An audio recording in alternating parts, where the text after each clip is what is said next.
Hey guys, right before this video starts, I want to ask you guys what tutorials you would like to see and if you could put them in the comments below. The most liked comments will be the next tutorials on this channel. By no means are we switching to only tutorials, but I do want to get back to helping out more people as time goes. So if you guys have any ideas, whether that's questions on what to build, any questions really, it doesn't need to be a specific model tutorial, just any questions about developing in general, maybe how to get started, whatever you guys want, let me know in the comments below. And if you guys see a comment that you really like and you would really like a video on that topic, definitely drop a like on the comment. The one with the most likes is the one I'll be doing. Let's hop on in. Hey guys, and welcome back to another video on the Road Builder YouTube channel. Today we're hopping back into the tutorial series, and yes, it's been a long time since we've made a tutorial, but I've been getting quite a few questions on how I made like the fantasy mushrooms in my little showcase build, or the start of it anyways. Right here, here's how they look like when they're all done.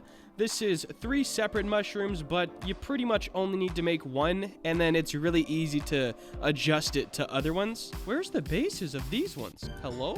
Oh, Roblox just made them invisible, so I gotta rejoin it. Anyways, here's how the mushrooms look when they're all done, and today I'm gonna be showing you guys how to do that. So first things first, you just hop on into Blender, and we can go ahead and delete the cube. If you want to use the cube, you sure can. I know it's kind of Blender tradition to go ahead and keep using the cube, but it's all good. I usually set my vertices down to about 10. Oh my gosh, I forgot. Since it's a tutorial, I gotta explain everything. So Shift A, right here, Shift A to bring in an object, and then you just select cylinder, and then before you move it or anything, this box right here will pop up and change this to whatever amount of size you want. I go for a very low poly but still smooth look, so if this is still looking kind of choppy later on, I can always give it a bit of a bevel. So now we're going to go into face select mode by clicking right up here or pressing 3. You can cycle through them with 1, 2, and 3 like this. And for the bottom, we're just going to press E to extrude, S to scale, have something like this. And for the top, we could go ahead and take it into like this kind of a view. And I'm just holding Alt, clicking my scroll wheel, and dragging the direction that I want to go.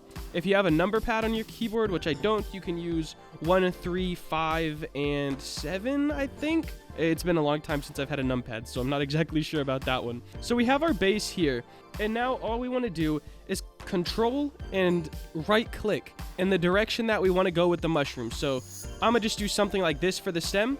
We're going to scale the top down with S, and then go to our line select mode by clicking here or pressing 2. Hold Alt and click these lines, scale them down a little bit, scale these down a little bit, and then scale these down just a little bit. In fact, most mushrooms, we kind of start scaling back up towards the top, so we're going to go ahead and click again, scale up, and click one more time and scale that up. So something like this. Now, it doesn't look too smooth at the moment, but it's very easy for us to fix up. This guy we're going to kind of drag down and back a little bit, something like that. And we're going to shade smooth on this, which we just left click and then shade smooth. Then we go to our little green triangle down here, click on normals and auto smooth. Now you can adjust these sliders to get them exactly where you want them, just like this. The less you have, the more blocks you can see, or the more polygons. Visually anyways, it doesn't actually affect how many parts are in your mesh or anything like that. So we're going to put this right at the tip, so right when it starts going into perfectly smooth. That's where I personally like it at. And then up here, I'm going to grab this with Alt, clicking right here, and then Control B to bevel. It's just going to make it so it's not as sharp of a transition up there. And then if we wanted to do it again here, Control B to bevel that. And it just makes it a lot less sharp. Personally, I think it looks better. And we could do that to any edge that we feel looks sharp. So Control B here. And then if you scroll, you can add more like subdivisions to it. So we're going to do something like that. And that looks pretty good to me for the base of the mushroom. And if you ever wanted to change anything, you could go into your face select mode, boom, click on this little guy right here, that's proportional editing, and then you just press G to grab, and you can use your scroll wheel to affect how much you want to affect. So like say you wanted it like this, and then you want the top to kind of go back this way a little bit, something like that. You can rotate it as well, something like this. We're not going to do all of that. We're going to keep it pretty standard, but proportional editing is definitely something you're going to want to know how to do. Now, we're going to be in object mode. You can switch between the two modes by pressing Tab, Shift A, and we're going to spawn in another cylinder. We're going to stick with 10 sides. We'll probably actually go for 12 sides, just to have a little bit more of a count. We're going to press S to scale. There we go. And we're just going to kind of move it over. So this is all we're looking at. Awesome. First things first, grab the bottom face, drag it up. We should probably turn off our proportional editing right now. If you don't want to click this, the hotkey for it is O on your key. So yeah, just press O. So we're going to have this scaled pretty much all the way down. And my thing when I make these fantasy mushrooms is kind of just make like a weird UFO type shape. All right. So something like this, and then out quite a bit. E, S, just extrude and scale, extrude and scale. That's all you got to worry about, guys. And then this, I'm going to press I to inset. And then E to bring it up. We don't even need to extrude it, actually. We could just bring up the whole mesh, something like this, and we can bevel it to give more of a rounded baseline to this. We can also bevel the lines out here.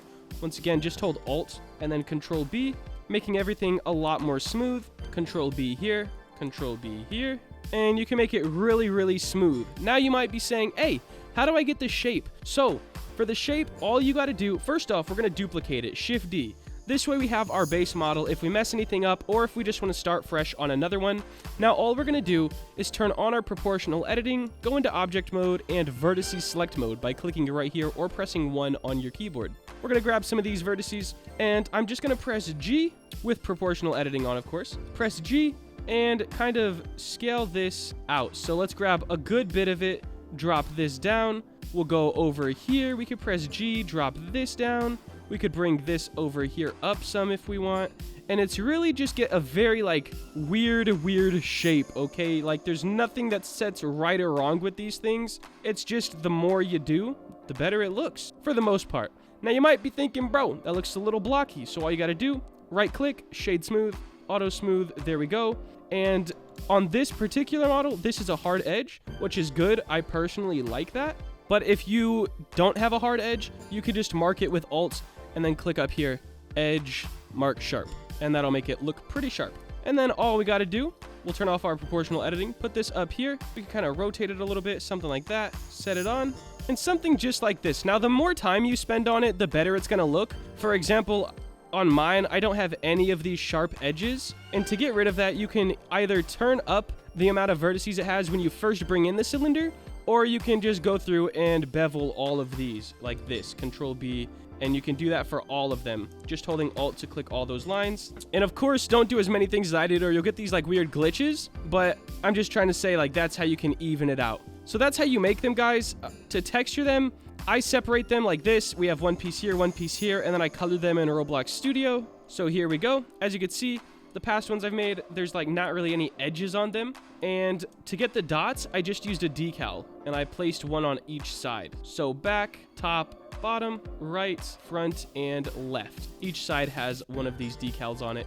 And that is how you make the fantasy mushrooms, guys. I hope you did enjoy. If you want to see more content like this, make sure to like, comment, and subscribe. Also, if you have any tutorial ideas, please let me know in the comments below. The most upvoted comment or liked comment I'll do in the next tutorial. Have a great day. Later.